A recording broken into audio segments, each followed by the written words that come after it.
kind of cool in a really creepy way. Just definitely had this real dark vibe to it, very ominous. Just it's kind of cool too. There's a lot of real interesting visuals here that just kind of made you kind of lean in and be grossed out sometimes at the same time and kind of freaked out.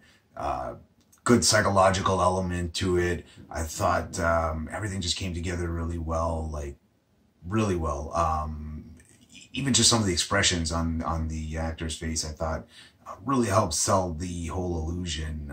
For something just done on a black backdrop with highlighted props like that, I thought it was really well executed, just strong, definitely worth checking out. Great from the start. The sound mixer really did a great job at mixing creepy hymns and sounds with the characters' elevated breathing, synchronizing the sound mix with the anxiety of making the right choice and choosing the right door. I really liked the dimly lit aspect of the set and how the shadows were cast and captured to increase the oncoming certainty of danger.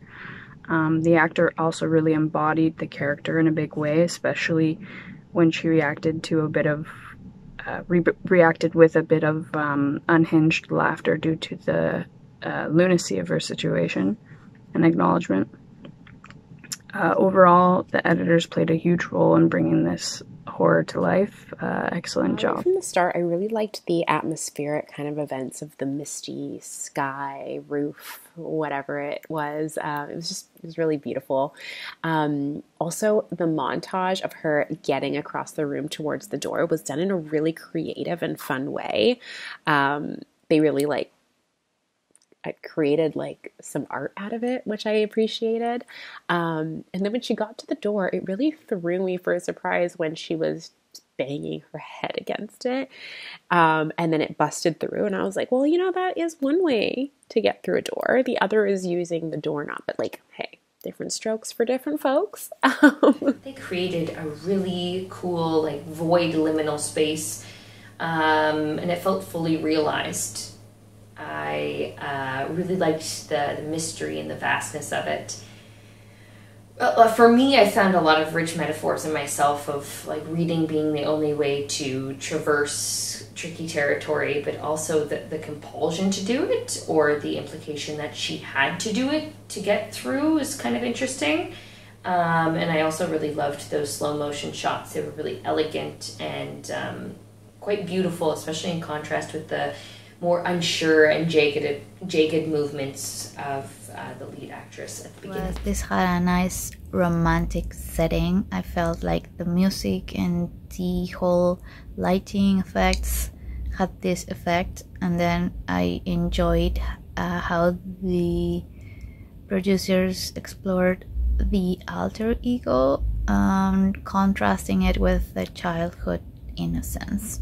That's what I thought, but I really enjoyed it. It had a lot of very strong imagery, very kind of metaphorical, some great performances, some aggressive editing, and really kind of landed a pretty big impact. And felt it was well executed, very simple premise, but pretty powerful. It's certainly a short film to be interpreted, I believe, more so than to be taken in any literal sense.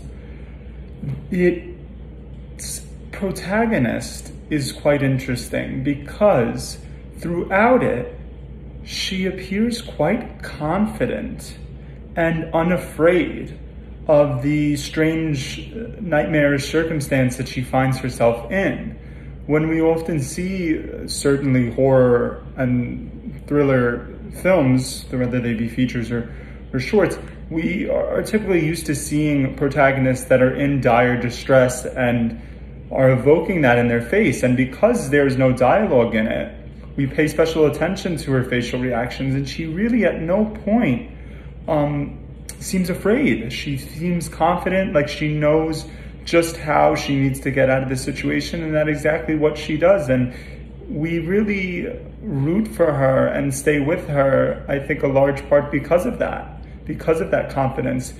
Because of her lack of fear, we feel the need to not be afraid. I really liked this. I think that conceptually, a lot of the time when you're younger, you're kind of at your most creatively free almost, and that if you have like a reading room or a reading corner or a reading chair or something like that, this is kind of how it is.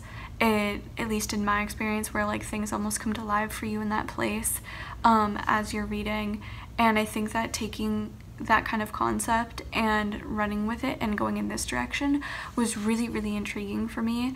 I thought it was so like clever, and they were able to keep up the suspense and the kind of ominous feeling and tone for the entire film, even though there wasn't any dialogue, and I thought that that was pretty impressive as well. There's a lot to be said about background music and noises and things, and I think that they really capitalized off of those. An interesting look into the imagination of a young girl, kind of reminiscent of, you know, the boogeyman in the closet or under the bed, and thought they did a great job with the visualization of having this young girl in this dark room with just her books, and how they created this mood, this dark, sinister mood, but yet the young girl, as she was making her way to her bedroom door, was using her reading books to allow her to walk over the abyss, the void. And with each time, the blood seeping through the books and the sound effects, and then seeing kind of this creepy enjoyment she was having in kind of understanding her strength and power.